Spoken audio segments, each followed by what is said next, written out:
All right, what's up, guys? It's Coach John and Coach Tyler back here with another interview. We're here with Rampage alumni Jacob Gerson. He's Colorado Springs native, graduate of Coronado High School. Played for the Rampage U16 and U18, 2 years of U18. Moved on to Hampton Roads Whalers in the USPHL, and then played his college hockey at Utica. So how are things going? Obviously, probably a weird way to be stuck in Alabama right now, but just kind of give us an update on like how your season went. What was that being able to play professional hockey for the first time, even though it was a short stint, and kind of probably tell us the highlights of it and tell us what was different about playing college or playing juniors. Yeah, so thanks for having me. This is awesome. But yeah, like Coach Sean mentioned, I'm in Alabama currently. I finished the season with the Columbus River Dragons in the Federal Hockey League, which honestly it was an awesome experience. Obviously, the Federal Hockey League doesn't have the best reputation, um, as of from what I learned. But coming down and playing the level of hockey was better than I expected. The team treated us very professionally. Our rink was pretty cool. We got like 4,000, 5,000 fans a night. The fans were very supportive, which was awesome and kind of surprising being down south, seeing such a following for hockey. But I don't know, the experience of post Rampage of juniors, college, pro. I mean, it's been like nothing else I could have ever imagined. Yeah, and being a also getting to play pro hockey, you came from the D3 route. So could you explain a little bit your D3 experience, where you played, and how that helped prep you? Yeah, absolutely. So I played my D3 hockey at Utica College, and very respectable program. I was very fortunate and lucky to have been able to have the opportunity to play there. Um, so yeah, I got the nod to go there through Hampton Roads in the USPHL. Didn't have a whole lot of college offers coming out of that, but I knew that when Utica offered me, it was a no-brainer. That would be where I wanted to play for sure. And then going there, I knew what I mean. Coming from Colorado, it kind of growing up, it was like D1 or bust, and D3 wasn't. We didn't know a whole lot about it. At least I didn't personally. So when I got there, I knew the level of hockey was going to be good, but I didn't realize how good the level of hockey was going to be. And it definitely surprised me a lot. And Utica's a pretty sweet place to play too. Yeah, I was very lucky to play there. We got a good fan base. The town supported us. And I mean, even the school, which I didn't really go to college for the school part, but the school ended up being pretty awesome too. Yeah, that's good. I mean, that's definitely a big part of obviously sometimes the choice of for an athlete is the athletics and then the schooling. You get there and you discover what the school has to offer, and obviously going to college is a lot more about the experience than just what you get, what the piece of paper says you have to. I think that's a big part of the college experience. So let's go backwards a little bit. Second year of 18s, you're entering the season. You had a ACL tear. Obviously, that was a tough injury. Had to battle back from that. Just describe that whole process and how hard that was, or just the things that coming back from a serious injury to obviously play your last year, which there's a lot of uncertainty of what's going to happen with you moving to trying to go to junior hockey. Obviously, the timing couldn't have been.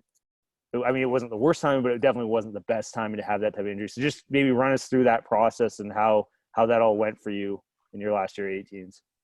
Yeah, so yeah, like you mentioned, it was the summertime, like right after the season ended of my first year that I ended up injuring myself, and it was like a 6 month recovery or something like that.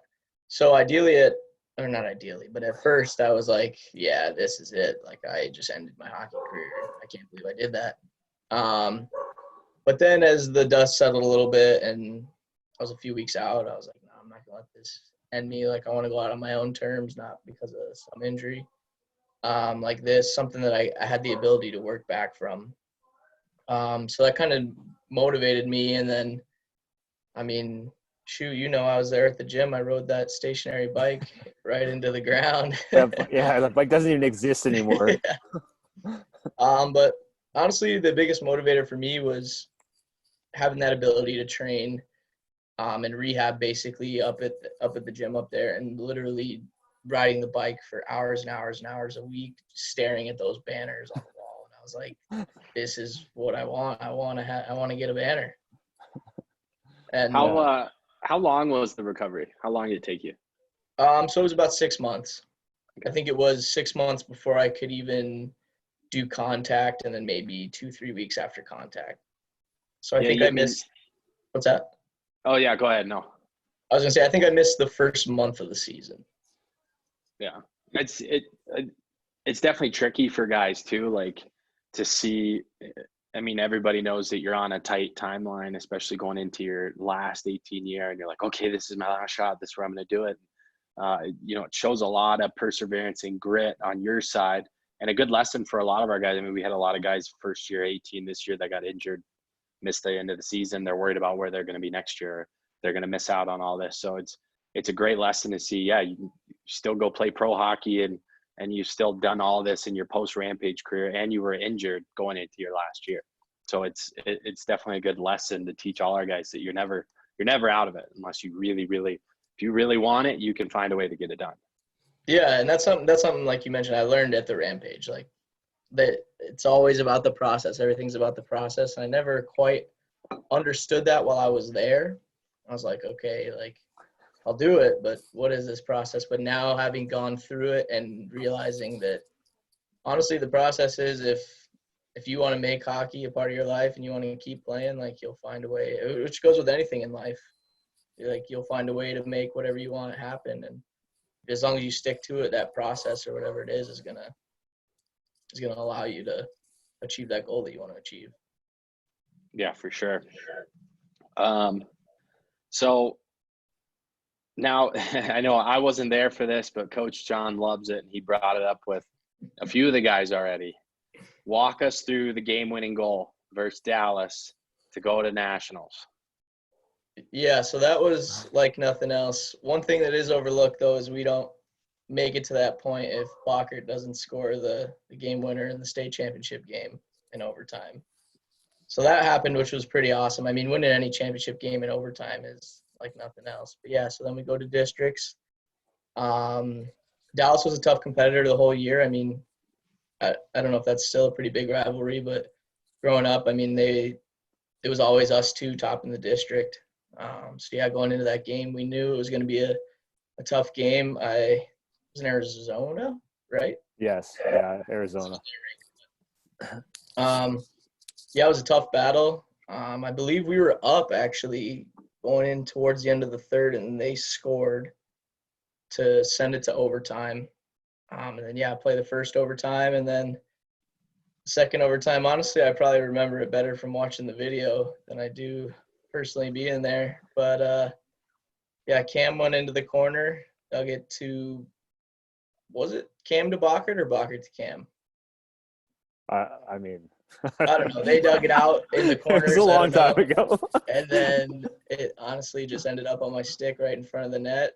Goalie was out of position, and I mean, even a not trained monkey could have put it in. And I was lucky enough to be that monkey that got to. Hey, right spot, right time, right? So that's all it is, right? Just jog. Yeah, and I mean that was a heck of a feeling, especially like you mentioned, to have been able to do that after not knowing my future, if I was going to play again like a year before. So it's pretty awesome. Pretty awesome. Yeah, so what was the celly? Do you just go blind, just black out and just go crazy? Hands straight up, black out, gloves off, find the closest guy near me, give him a big old hug, and yeah, that was awesome. Especially being able to make nationals. I'd never been before. Yeah, we still reference those a lot. We always looking back at those teams that have done it and gone all the way. It's an incredible experience, and guys, don't forget that. Like you were saying, nationals is an incredible experience, and it's so much fun. And guys don't realize what they're missing on until you actually get there and see how many scouts are there and see who you're playing against. And it's fun to be playing while everybody else is on the golf course too. Yeah, absolutely. And not just that, I mean, the connections that I have with those guys still, I mean, I'm still in contact with a good percentage of those guys. And I think a lot of that has to do with, I mean, the win as well and making it that far, as we were just so close. Like, it was a pretty special group. It's awesome. You already touched on this a little bit, talked about the process a little bit, and just that whole, how that helped, how you learned from that and after the fact of leaving the Rampage. But tell us if you can touch on a little bit more about playing for the Rampage and how that helped you develop, obviously, as a player and as a person. Like what things that you learned here that you still carry with you to this point in your life right now, either like on or off the ice. Yeah, so I mean, I learned definitely about a strong work ethic coming from the Rampage, but something I kind of took for granted, honestly, is, or I guess I didn't know differently, is when I was there, it was everything is run so professionally. We have lifts 3 times a week. We got coaches for everything. We had nutritionists coming in. We had above and beyond everything I could imagine. So I was like, okay, if this is at AAA, like when I move up, it should move up as well. But as I moved up, I went to juniors and didn't even compare. I went to college, didn't even compare. I went to pro, didn't even compare. I mean, everything that is done at the Rampage is, I mean, it's not always, the grass isn't always greener. And just because it's a lower spot on the totem pole, I mean, it was run more professionally and at a higher level than any other level that I was at. So that was something that, I mean, I don't want to say that I took it for granted, but I didn't recognize was going to be the case until I moved on. But yeah, the process was another huge thing. And just, I don't know, Coach Sherman always used to say, will it your way, will your life your way. And as I've gotten older and been through experiences that I've had to like will my way, so to speak, I've realized there's so much truth in that. And I honestly feel like the power of the mind is something that I learned through the Rampage as well, that if you set your heart to something, you set your mind to it, there's nothing that's going to stop you from getting it. Yeah, you're definitely a hard worker too. So that your commitment to the process and your hard work is really showing dividends and where you can go. I'm going to add in another, I know we're kind of hopping around. It's terrible interviewing style by us, but let's go. I want to just go back a little bit to the USPHL stuff.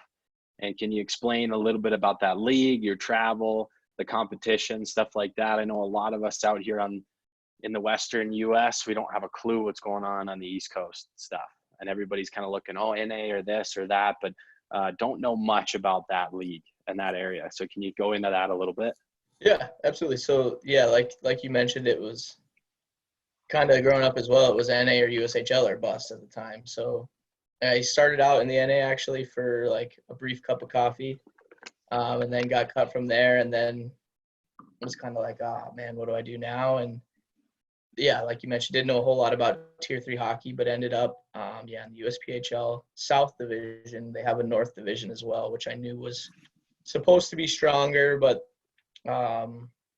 JJ Crew actually, Rampage alum, was the coach out there, so got me out there. And when I showed up, right away the team there, as far as that league, was also run very well, and we did have off-ice workouts, which was not something done in that league. And the coach there was a really good coach who I have a lot of respect for.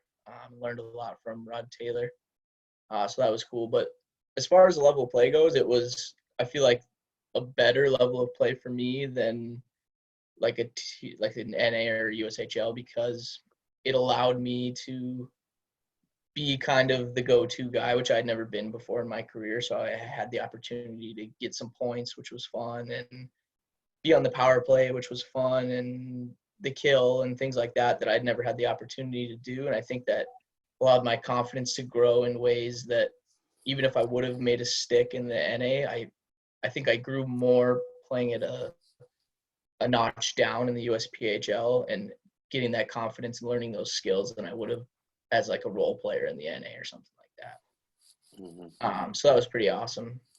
And as far as travel goes, so we played out of Virginia Beach. There's in our league, I think the farthest, like in our division, I mean the South Division, I think our farthest travel was like 6 to 8 hours to probably Charlotte was the most north or south, and then there was a showcase in Boston that we would bus to probably 4 times a year. That was a decent trip, like 16, 17 hours. Yeah, definitely. It's, and I love that you bring up that side of it again too, about, you know, finding a place where you could develop the most, and still has led you to a college career, a pro career, and everybody's kind of shooting for the best teams. But yeah, look at, sometimes you go into that best team and you're not going to be a guy they look to, and you're not going to get the reps, and you're not going to develop. So it's a really key thing, and shows a lot of, you know, self-awareness on your part to say like, okay, yeah, here I can develop. I'm going to be the go-to guy. I'm going to rock it and come out of it on top and go to a high level school, and then be able to play after, which, I mean, you're already doing what most people will never even sniff and never be a part of. So, so that's a big plus and a big bonus for kids to take away from this, is not, you know, looking at it as a negative, being like, oh, I didn't make this. Okay, well, great. Like, where can I go develop the best, and where can I go be the best? So that's a huge piece. So post-career, do you have any thoughts what you're going to do after hockey, or any thoughts for next year? You're going to stick in the Federal League, or what are your plans? I mean, ideally, I kind of just want to play at the highest level I can, is until I'm not having fun anymore. I'm going to try and go to Europe next year. I've been like emailing any team I can find on the internet, trying to see if I can do that. But with this whole situation that the world is in right now, we'll see. But ideally, I'd love to play another like year or two of pro, if it all works out, and then come back to the Springs and try and pursue being a firefighter there. That's kind of been my goal since the Waldo Canyon fire. When that came through, I was like, all right, this is what I want to do with my life and afterwards. And yeah, so everything after that will be kind of to try and reach that goal. Nice. Yeah. So, Coach Sean, you got anything? Yeah. No, I just kind of wanted to touch on that hardworking thing. If for a lot of people that don't know this guy that well, I mean, obviously 95 birthday, so a lot of the guys that play here now don't really know Jacob as well as obviously the coaching staff that's been around him a lot more. He's definitely a hard worker, and he would go to landscaping. He'd do his landscaping job. He'd drive to the rink. He'd sleep in his car for an hour, and then he'd do a full workout. And then he'd get back in his car and then do that all over again the next day.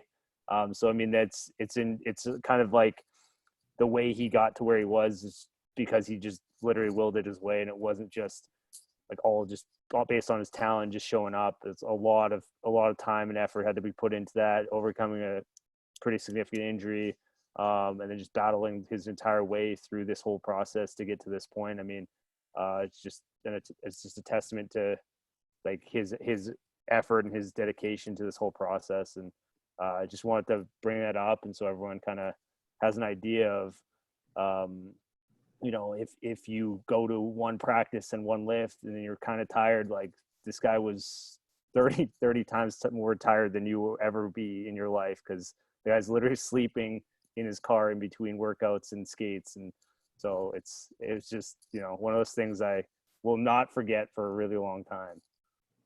Thank you. But yeah, with that though too, like there were plenty of teams that I was on where I was in the bottom half of the talent level, that I looked at the guys and I was like, man, if only I could be this guy, if only I could be that guy, if only I had this, if only I had that. And while I worked on all my weaknesses and stuff, I think it's almost, while working on weaknesses is a very strong thing when you can recognize your strengths and what you bring to the table. And I mean, it comes from experience, and kind of accept that and still have that drive to succeed. You'll realize that like all those guys that were more talented than you, which I could think of a ton that I played with that were they're not playing anymore, and I'm still playing. So it's a pretty cool feeling. Exactly, man. And it all comes down to, I think that's the quote of the thing is you got to will it, and you can make your own career, and you can do whatever you want if you really put your mind to it. And like Coach John said, you got the work ethic to back it up, and it's proven itself, and it's there. So it's awesome. We really appreciate you coming on and explaining your situation to the guys, and hopefully teach that group coming up, what their options are, and obviously I think that's been the common denominator in all these Zoom interviews we do is it's really the work that you put in and how hard you want it and how hard you get after it every day. You don't take any days off and you just keep going. Good things happen and you move on to the next level and you play farther than a lot of people ever will. And then you got skills set for life where you're going to succeed as a fireman or you're going to succeed as this. None of us can play hockey for the rest of our lives. So no, we just really appreciate you coming on and taking us through that and really appreciate your time, man. Yeah, thank you guys for having me. But yeah, like you mentioned as well, the previous guys you've interviewed, they're all the group that we train with in the summers is the hardest working group of people that I've ever been around with. And there's a quote like iron sharpens iron. Those guys have pushed me to want to do better and want to succeed more and more. And I attribute a lot of where I'm at because of those guys that you have interviewed already.